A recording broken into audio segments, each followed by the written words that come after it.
नमस्ते बच्चों, मैं हूं आपके साथ आपकी अध्यापिका डॉक्टर ज्योति शर्मा और आज हम पढ़ रहे हैं जीवों में प्रजनन, जो कि हमारी पाठ्य पुस्तक का अध्याय 7 है। एक वीडियो इस बारे में मैं आपको इसी लेसन का पहले भी बना चुकी हूँ। ये हमारा दूसरा वीडियो है। चलिए आइए शुरू करते हैं। इसका जो अंकभार है वो 7 दिया गया है। क्वेश्चन है, पुष्पी पौधों में लैंगिक जनन को समझाइए। बहुत ही इंपॉर्टेंट क्वेश्चन है। पुष्पी पौधों में लैंगिक जनन को समझाने के लिए पहले मैंने यहाँ पर लैंगिक अंग बनाए हैं पुष्प के। तो ये देख लीजिए, ये स्त्री कैसा है जिसमें ये ऊपर वर्तिका है, ये जो नली है वो वर्तिका है और भी लास्ट में जो ये है अंडाशय है, इसी में ये अंड स्थित है। इसी तरह से जो परागकोश है तंतु, ये जो तंतु लगा हुआ है जो परागकोशों को धारित किए हुए है वो तंतु कहलाता है और यहाँ ये परागकोश है और इसी में ही परागकणों का निर्माण होता है। ठीक है बच्चों, ये लैंगिक संरचना है पुष्प की। और अब चलते हैं हम लैंगिक जनन की तरफ। तो बच्चों क्या होता है कि आपने 2 टर्म पढ़ी होगी, स्वपरागण और परपरागण। यदि एक ही फूल के एक ही पौधे के उसी फूल के अगर जो परागकण है उस वर्तिका पर आ रहे हैं, सेम फूल की वर्तिका पर आ रहे हैं, तो इसे हम स्वपरागण बोलेंगे। और यदि दूसरे किसी पौधे के परागकण वायु के द्वारा, पक्षियों के द्वारा, कीड़ों के द्वारा, पानी के द्वारा, किसी के भी द्वारा दूसरे वाले पुष्प के वर्तिकाग्र पर आ रहे हैं तो इसे हम परपरागण बोलेंगे। तो ये वाला क्वेश्चन भी आपसे पूछ लिया जाता है कि स्वपरागण और परपरागण में अंतर बताइए। स्व मतलब खुद ही के, अंडा भी खुद का और परागण भी खुद के, और परपरागण का मतलब अंडा एक किसी का और जो परागकण है वो किसी और पुष्प के। ठीक है, यहीं पर ही बच्चों एक लिंगी पुष्प और द्विलिंगी पुष्प में भी अंतर पूछ लिया जाता है।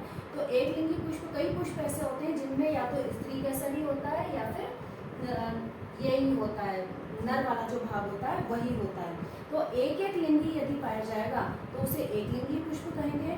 और यदि किसी पुष्प में दोनों ही प्रकार के लिंग पाए जा रहे हैं, जैसे कि ये वाला जो चित्र बनाया है इसमें दोनों प्रकार के लिंग पाए जा रहे हैं, तो ऐसे वाले पुष्पों को द्विलिंगी पुष्प कहेंगे। ठीक है बच्चों, तो अब आ जाते हैं हम लैंगिक जनन की तरफ। तो ये परागकण जो है वो परागकण वर्तिकाग्र पर आकर और अंकुरित होने लगते हैं।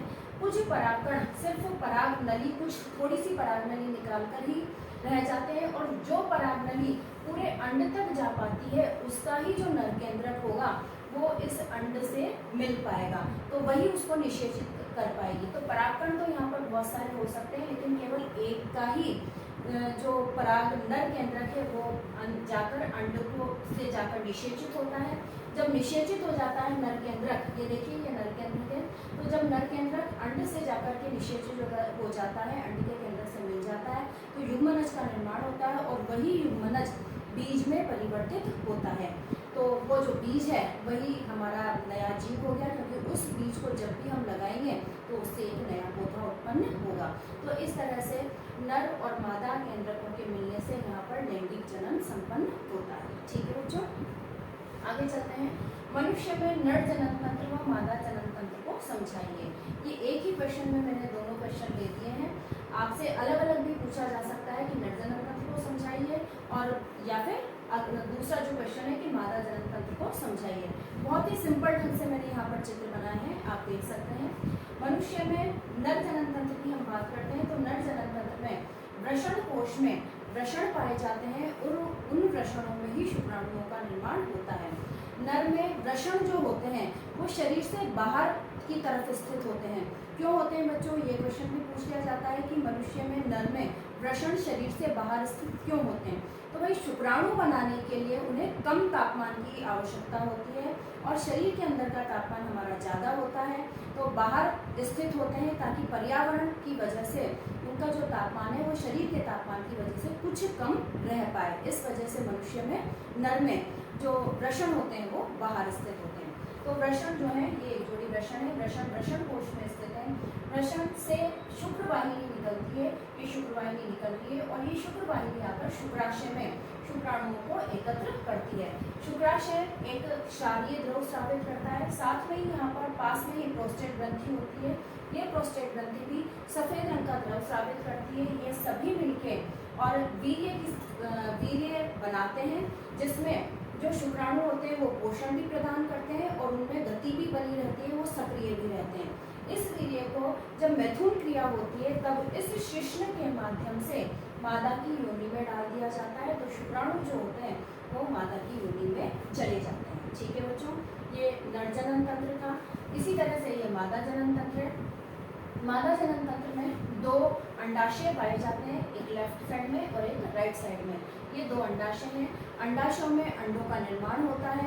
अंडों का निर्माण होकर के ये अंडवाहिनी, दोनों अंडाशयों से दो अंडवाहिनियां निकलती हैं। ये अंडवाहिनियां निकल रही हैं, दोनों अंडवाहिनियां आगे जाकर के एक बड़ी संरचना एक मिल जाती है और बड़ी संरचना बनाती है थैली जैसी, उसे हम गर्भाशय कहते हैं।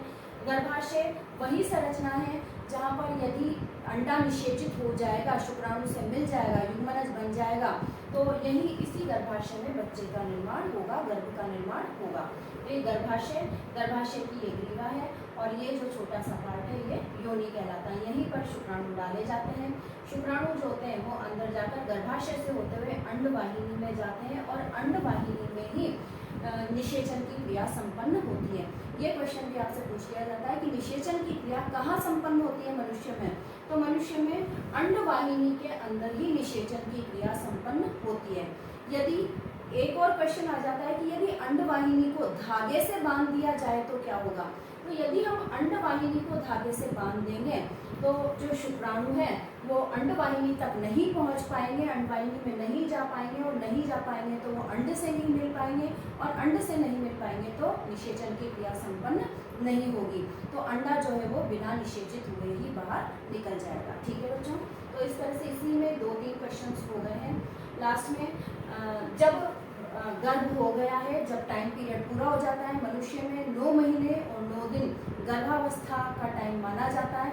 जब ये समय पूरा हो जाता है तो इस गर्भाशय की दीवारों को बहुत ज़्यादा संकुचित करने के लिए ऑक्सीटोसिन हार्मोन यही गर्भाशय स्रावित करता है। इससे बहुत ज़्यादा संकुचन गर्भाशय की पेशियों में होता है, महिला में दर्द होता है और उसी हार्मोन की हेल्प की सहायता से और पेशियों की सहायता से बच्चे को इस योनि के माध्यम से योनि मार्ग के द्वारा बाहर निकाल दिया जाता है। तो इस प्रकार मनुष्य में नर जनन तंत्र और मादा जनन तंत्र है और वो किस तरह से कार्य करते हैं ये भी मैंने आपको बताया। ठीक है बच्चों, आगे चलते हैं। मानव में लिंग निर्धारण समझाइए। तो बच्चों मनुष्य में नर में जो लिंग गुणसूत्र पाए जाते हैं वो XY प्रकार के होते हैं और मादा में जो लिंग गुणसूत्र पाए जाते हैं वो XX प्रकार के होते हैं। तो जब युग्मक बनते हैं यानी कि मादा में अंड बनेंगे तो युग्मक दोनों ही जो अंड बनेंगे वो XX प्रकार के होंगे, जबकि नर में जो युग्मक बनेंगे यानी कि शुक्राणु जो बनेंगे वो 2 प्रकार के बनेंगे, X और Y, 2 तरह के शुक्राणु बनेंगे। तो जब लैंगिक जनन होगा उस समय पर यदि अंड और शुक्राणु जब मिल रहे हैं तो यदि अंड तो दोनों ही एक प्रकार के हैं तो X जो अंड है वो अगर नर के X वाले गुणसूत्र से मिल जाता है, X वाले शुक्राणु से मिल जाता है तो लड़की का जन्म होगा, क्योंकि उस स्थिति में युग्मनज में जो लिंग गुणसूत्र हैं वो हो जाएंगे XX।